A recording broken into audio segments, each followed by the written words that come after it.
Hello and welcome to another bearing removal and installation video featuring Boca bearings. Now today's engine subject is one that is a little bit difficult for me to find some information on, and it would be the Enya 19X two-stroke engine. Now I have found a couple of review articles on the 21X and there are some vague references to the 19X.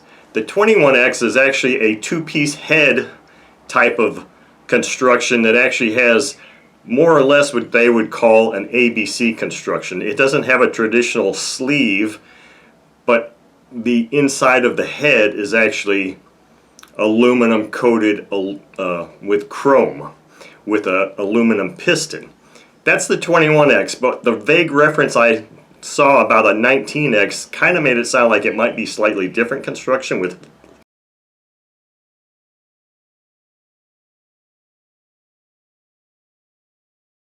lapped cast iron piston construction. The only way we're going to be able to tell that for sure is once I get it disassembled.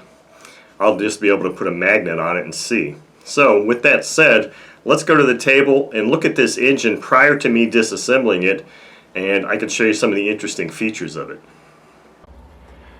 Okay, so here is that Enya 19X engine that I was just speaking about, and it is a model number 4101, and you should be able to see here that there's this parting line, and this is where the actual head and crankcase come apart.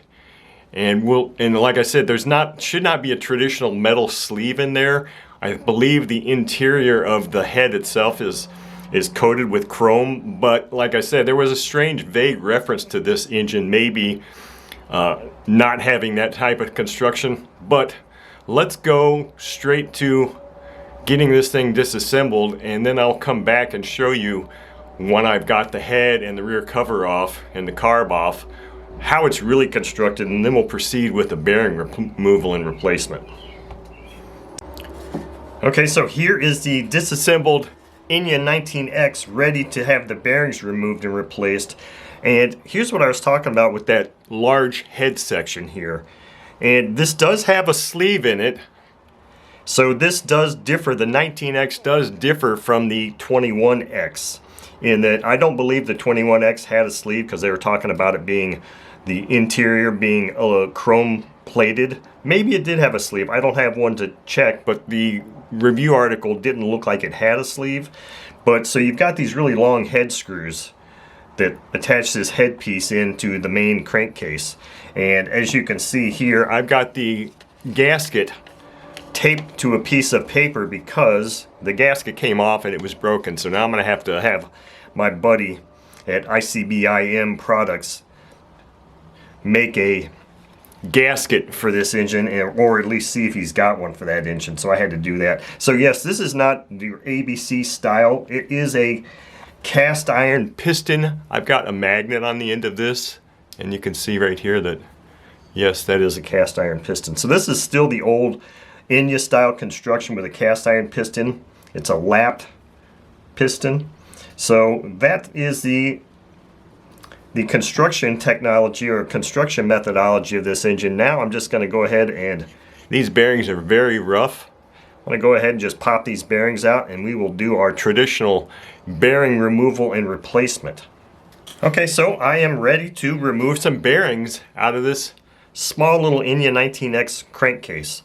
I did put a little bit of penetrating oil in there to kind of free it up a little bit, and hopefully that rear bearing will come out on the crankshaft, but we'll just wait and see. So I've got my Delrin block here, my little flat nose punch, and my hammer. Everything I need to go ahead and heat this engine up, along with my 30-plus-year-old heat gun. Let's heat this engine up and get these bearings out.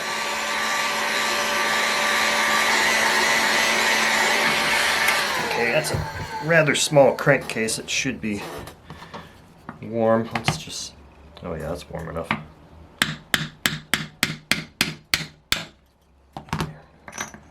Oh, and there we go. Our bearing did come out on the crank. And now let's see if this thing is... this is so small. I'm not used to messing with engines quite this small. And there goes our bearing across the floor. Let me see if I can grab that real quick. That was a little warm, so it's kind of getting a little hot there. So our front bearing is off. This got a little bit warm too. Let's see about getting this bearing off this crankshaft now.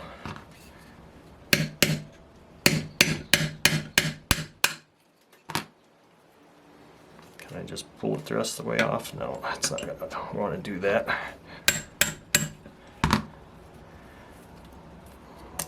There we go. So there's our crankshaft and our rear main bearing. Actually doesn't feel so bad now that it's got a little bit of lubrication on it. This front bearing isn't super happy. So here's our two bearings removed, and I'm going to take a little bit of time to go clean the crankshaft and the crankcase up, even though the crankcase itself is really not all that bad. But I'm going to go ahead and clean that up also, and then we'll come back and get some new Boca bearings installed. Okay, I'm back. I've got all the cleaned up parts necessary for getting the new bearings installed in this, but before I do that, I want to make a few clarifications to some things I said earlier. And I was under the impression, at least initially until I started cleaning this thing, that this was an integrated piece here. But it does have a removable head, even though there are these long screws that go all the way through the head, through the cylinder portion and into the crankcase. And it also does have a traditional sleeve. In one of the review articles I saw that Peter Chin had actually pulled that sleeve out. I have no reason to do that. There's no reason for me to pull that out. But I was under the impression at that time that this was kind of like how the K&B Sportster engine was made, in that it had a large removable head section like that, but it did not have a sleeve in there. The actual head, or the cylinder itself, was chrome plated on the interior side that their aluminum piston would ride up and down in.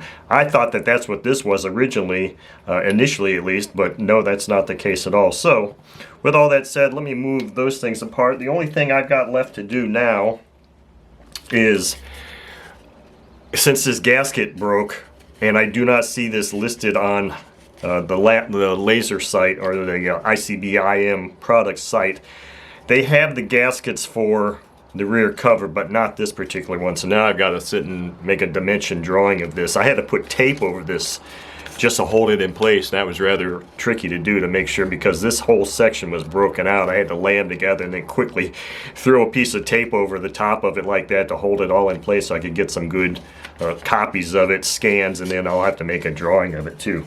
So let's get on to the bearing installation portion of this. I've got this crankshaft all nice and cleaned up, and of course the crankcase is also cleaned up. I had forgotten a couple of things, key things for doing bearing installation. One of them was my bottle of Lightning Lube Road Power and my jar that I dispense it in. Now there's not a whole lot in here. There's probably enough to do this small engine, but this is what I always use to install bearings and to use as my reassembly lubricant, because it's just phenomenal lubricant.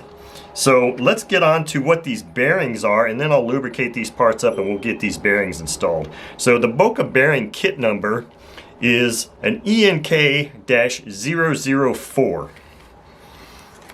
So let's pull these bearings out and just do a quickie comparison to the ones that came out of it.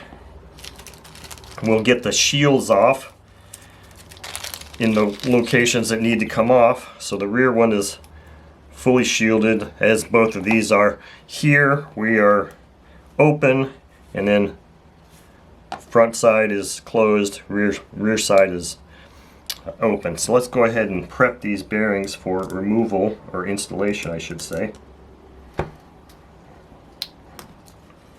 Okay, so our front one is ready to go. Let's take both of the shields off this rear bearing.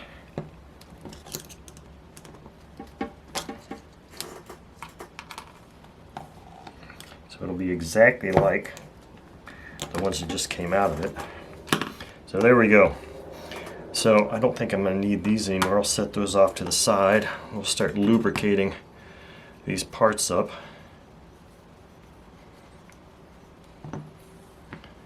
Not only does Road Power Lightning Lube work well, it actually smells really good too.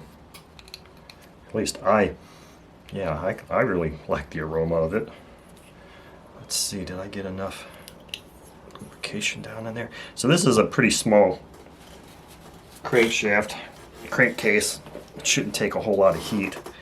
Let me do a little bit on the outside of these bearings too.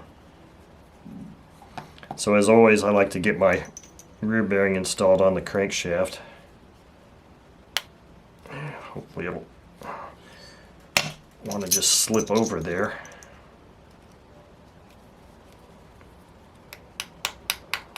There we go. Beautiful. So I'll install my front bearing first, and then that will be my guide, centering guide, to get this rear crankshaft and rear bearing installed. So let's go ahead and get my glove on, and we'll heat this case up and complete this task, and then I can start dimensioning and drawing.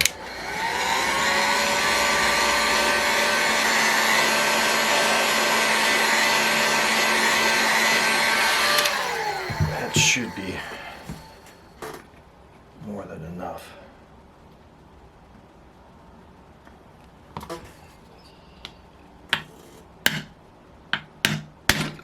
Wow, that went in nice. Alright, let's see how this rear bearing goes in here. Wow, you know what? That actually just slid right into place. And I don't think I'm going to need to tap that at all. It must have opened up just enough so that now when this cools, it's still rather warm. When this cools, it'll grab that bearing.